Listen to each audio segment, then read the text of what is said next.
Hey Aries, Madeline here to give you your monthly astrological report for the month of May 2025. And May 2025 is a very pivotal shift month for Aries, more so than any other sign, because you have Neptune has just transited into Aries, which marks the end of the Piscean era and the beginning of an entirely new era because Aries is the start of the zodiac cycle, Pisces is the end. We also have Venus transiting into your first house, conjoining Neptune. And then later in the month, we're going to have Saturn moving into Aries, conjoining Neptune. Saturn and Neptune are going to be together for the rest of the whole year, well into 2026.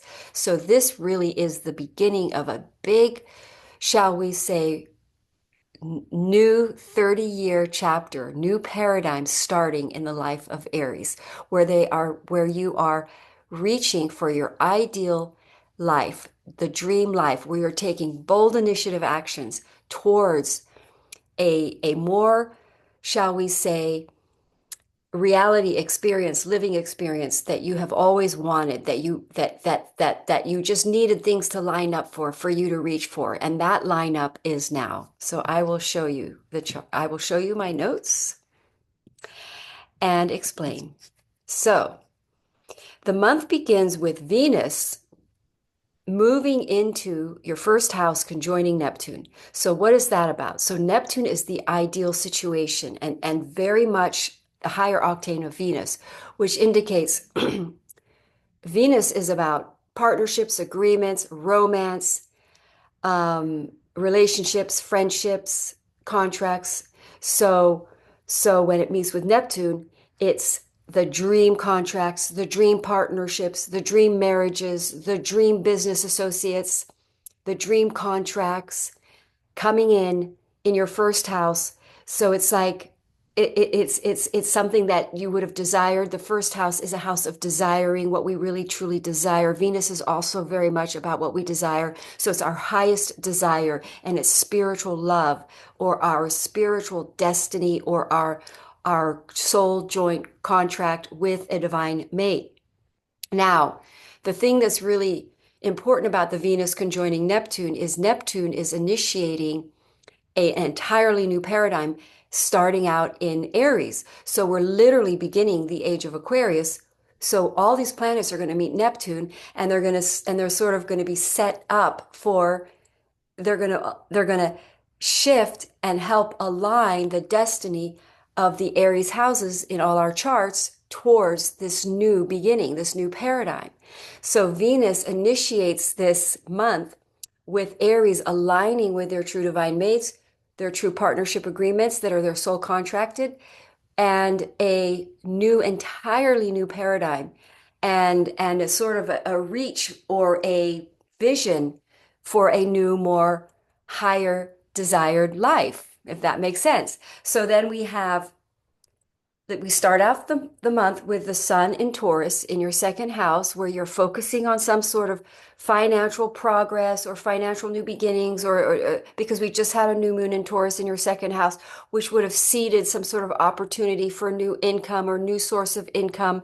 And then when the sun moves into Gemini on the 20th, there's going to be communications, perhaps advertising around it, or perhaps more ideas around it, or selling this idea, or bringing social media attention to this idea. But there's a shift from the energy of a grounded, focused Taurus energy into a busy, short distance traveling, busy communication, media, emailing. That's going to shift in after the 20th. And then Mercury as well is sort of following the sun. The Mercury starts out in Aries and which is kind of a fiery energy for Mercury. Don't forget Mars also is in a fire energy. Then we also have Neptune in a fiery energy. So there's quite a bit of fire going on. So that really would increase the passion and communication because of that Venus being in moving into Aries. Perhaps there's communication, initiating some of these the new beginnings that Venus is initiating in the sign of Aries there. Aries, the beginning, that 0 degree, when planets shift into Aries, we're leaving we're leaving the Pisces 29th degree where there would have been crisis, emotional issues and karmic clearings. And now when they move into Aries, it's that go energy, is that fresh energy, ready to start something new and start over. And there's lessons learned from the Pisces. When the planets were in that last degree of Pisces, there's some sort of resolve. There's a lesson of like, I'm never doing that again type of stuff, right? So now we're in this motivated, inspired new beginning, excited about these new starts, fresh start, karma cleared. And Venus is going to be in the Aries uh, sign up until June. So the whole month, Aries and Venus, because Venus is then going to go past shadow. So mid May, you're going to start seeing things really going forward in that Venus represents in our chart, those two houses, the Libra Taurus houses, plus our Aries houses. So there's going to be some sort of build up until mid-May. And then mid-May, we really see action forward, things really moving forward. All the planets are in direct motion except for Pluto. So from mid-May to end May is a very busy period for Aries, action, things moving forward, relationships being started, um, and things have already been resolved because of the Pisces energy, which would have brought resolve to any kind of a conflict from relationships or agreements that occurred during Venus in retrograde last month. So Mars being in Leo in your fifth house of relationships, again, take some sort of inspired, motivated energy or initiation, passion in a relationship, but also to bring in a creative project, entrepreneurial venture, or new passionate, shall we say, or fun times amongst your friends, socializing and meeting new friends. But mostly that would be passionate relationship because of what's happening in Venus in your first house. Then we have Jupiter in Gemini moving into Cancer in June, but for the month of May, it meets up with the Sun and shall we say Mercury. So we're getting a busy month and we're getting these planets hitting your Jupiter, which is going to initiate stepping into some sort of soul, dharmic, contracted something you desire and inspired, very inspired actually for Aries this month. You could feel very inspired about a creative writing project, about an entrepreneurial venture, advertising media with Jupiter there. Things really sort of go forward and feel very inspired and exciting around a new project. Also, the third house, it could involve it's a business associates, people around you are supportive, and on a day to day, you're feeling expanding and meeting new people, possibly also with Mars in your fifth house. So you're getting a lot of social support around this new Taurus new moon beginning. These new financial birth things that are birthing or growing in your second house. Then we're going to have that Saturn moving into Aries, which there's going to be a big emotional climax as Saturn pulls out of Pisces and really wraps up some big karmic knots, some old. I'm going to put it around relationships as there's so much happening for Aries in the relationship section. So there's really a patterning in relationships and issues that were brought up during retrogrades and that really needed to be cleared and karma resolved before this new start with Saturn moving into your first house, where you become way more responsible. You take on some sort of big new responsibility. You mature. You become a very hard worker, especially because Aries is a very motivated go-getter energy, initiating some new beginnings in your career, in a long-term committed goal, a long-term committed venture, mostly around your career. But it could also be committed relationships or committed co-collaborative. And don't forget, Saturn is going to conjoin Neptune. So this new cycle that's beginning is really elevating it's going to be hard work. Aries is is drive and focus. I mean, and then Neptune is hard. I mean, sorry, Saturn is hard work. So there's this drive and hard work and drive to work very hard towards some sort of new ideal or new vision for your life. And it most likely involves a relationship. So it's a co-collaborative venture. And then you've got Uranus in your second house, meeting. Don't forget the Sun and Venus. The Sun and Mercury are going to meet Uranus this month. And so that's going to be, again, a big surprising sort of when does Uranus is going to, the Sun meets Uranus on the 17th.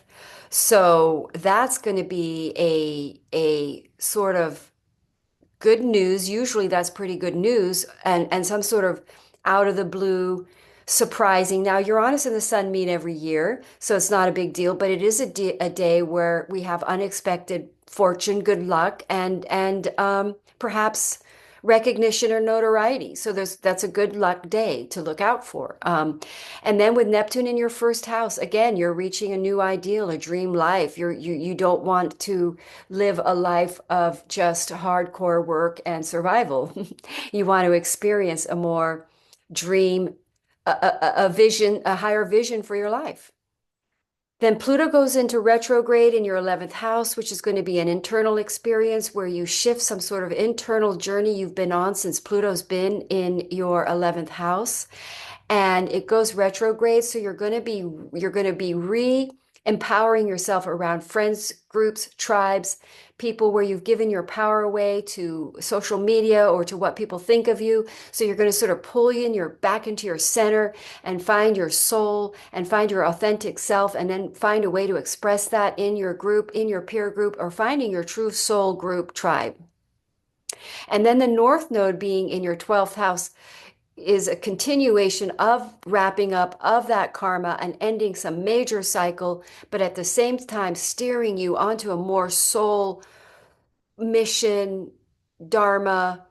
Well, actually, that's more of a moksha house where you're liberated from some sort of pattern and karmic burdens that have prevented you from shifting and really taking on this. So, in other words, you're taking on this big new cycle with the Saturn in your first house at the same time as really closing off and healing karmic patternings and any kind of bad, we could say negative manifestations of any sort of karmic choices, because Saturn moving into your first house will reveal any sort of negative karma that you've acquired. So with the North Node in your 12th house, you're going to be continuing clearing up any kind of karmic residue that surfaces with Saturn in your first house. And then we're going to have that full moon in Scorpio, sorry, what house is Scorpio? In your eighth house. I have it wrong there. I put it on the 12th. That's your eighth house. So that's going to be a big breakthrough with some sort of fear-based attachments. What happens is a full moon in your eighth house reveals a fear-based attachments where you have made something God that is not God. And that's always going to let us down and create a disappointment. So a full moon could reveal the disappointment around something that you may have made God or your salvation where it fails you. But then you discover God through that full moon, because that thing that fails you was an illusion. And the thing that really, that your real salvation shows up, which is just fate, and that the universe does have your back.